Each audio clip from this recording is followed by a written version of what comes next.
Hello! So I haven't done any wrap-ups in a while and I'm too far behind now to catch you up on everything that I've read. My story graph is linked below, so if you want to see everything then by all means you can go and have a look. I've read a lot of stuff that's been quite meh though as well, which kind of hasn't motivated me to want to do reading wrap-ups, so I figured what I'd do instead was I would just do a recent reads recommendations video.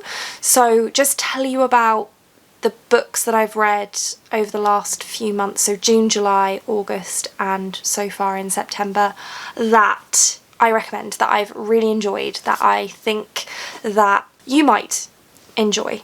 And if you want me to do a version of this where I talk about the books that I did not like, because there are a few of them, then you can let me know that.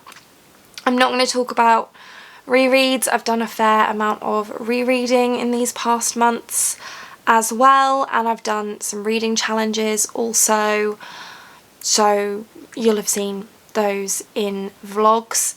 The first books that I want to talk about is a trilogy actually by Mercedes Lackey. It's one of her trilogies in the Valdemar universe. This one's called, well, it depends who you ask. The Storygraph refers to it as the Heralds of Valdemar series, but a lot of people refer to it as the Arrows trilogy, but essentially the first book is Arrows of the Queen. I had not read anything by Mercedes Lackey previously. I didn't have any experience with her works whatsoever, but I have found in recent months and years that I do quite like slightly more classic fantasy, particularly written by women, and this was no exception. I really enjoyed reading this book, this trilogy. They're not very long, they're fairly quick reads and they're not super complicated. They're just easy, fun, engaging fantasy books. They follow Talia, who has grown up in a cult-like society, and she escapes from that to enter into the Heralds of Valdemar, which are people who are magic users. They are bonded to these magical steeds, horses, and they are essentially guards to the Queen and the country, and she becomes a special member of the Heralds. She is basically the Queen's advisor, I suppose, and she has adventures. I'm not going to say more than that because there's not a huge amount to it. Like, a lot of things happen, but it's not complicated. It's epic fantasy, but on a quieter level, I feel like, and I just really enjoyed it, and I plan to continue reading books within the Valdemar universe by Mercedes Lackey because I really enjoyed myself. I found them almost comforting in a way, even though I'd never read them before. So I definitely recommend those. I think they're really enjoyable, and the world is interesting, the characters are great, the magic is fun, but it's not, you know, I love Brandon Sanderson's books, but they're complicated. There's so much to piece together, and it doesn't seem like that's really the case with these. They kind of just, they are what they are, and I quite liked that. What else? Let's see. Really, that's the only thing I want to talk to you about from June, so let's move to July. Oh yeah, okay, I actually have it right here so I can hold it up. So Gut Feelings by C.G. Moore. This is a novel in verse, and it is about a young man who has FAP, which is familial adenomatous polyposis, FAP, which is a rare genetic condition which affects the digestive system, and some of the symptoms that the character in this experiences are very similar. to symptoms that I have experienced with Crohn's disease, and I don't read very many novels in verse at all, but I thoroughly enjoyed this one. I felt so seen by it, so I do recommend it for people who have conditions like FAP, IBD, IBS, any kind of digestive condition or autoimmune condition, maybe even. But I also recommend it for people who don't, who perhaps want to gain a greater insight into what that is like and what life feels like when you deal with this kind of thing, because it's not just the physical symptoms that you have to deal with. There are mental and emotional things that go along with that, so I highly recommend this one. I'm really glad that I read it. I did actually pick it up and get it signed at Yalk, and I'm really glad that I did. I really enjoyed this, and I would definitely reread it as well. I was really glad that I picked it up. I only read 7 books in July, so I don't really have anything else to talk to you about from that particular month. I think there's more in August though, because I did read more in August. The next one might be here. Yeah, I have it. I have it here. Ooh, just dropped my phone. Oh well. Green Rising by Lauren James. It's not really a surprise that I enjoyed this. I basically enjoy everything that I've ever read by Lauren James, but I feel like this one is just so topical. It is, I mean, it's a climate change novel. It's still fiction, but it deals with a lot of climate stuff that is a reality or will soon be a reality for us all. And it follows characters who develop these magical abilities to be able to grow plants from their own bodies, and there's kind of a mystery to solve, and of course there's climate change to deal with, and I just found it so interesting to read, not just from a plot and character perspective but also just from a concepts perspective. I really enjoyed it. I think that if you have an interest in climate change, or you want to learn more about climate change, or you don't know anything about climate change and maybe you should, this would be a good one to pick up. It's still fiction, so it's not dense, but Lauren James is a scientist. She did biochemistry degree, I could be wrong on that, chemistry and physics master's degree, and she's passionate about environmental science, so highly recommend that one. What else from August? Lost my place because I dropped my phone. Just skipping through some books that I read for a reading challenge, which I can go ahead and link for you in case you are interested. Oh yes, where is it? I read The Undertaking of Heart and Mercy by Megan Bannon. Loved it. So good, so fun.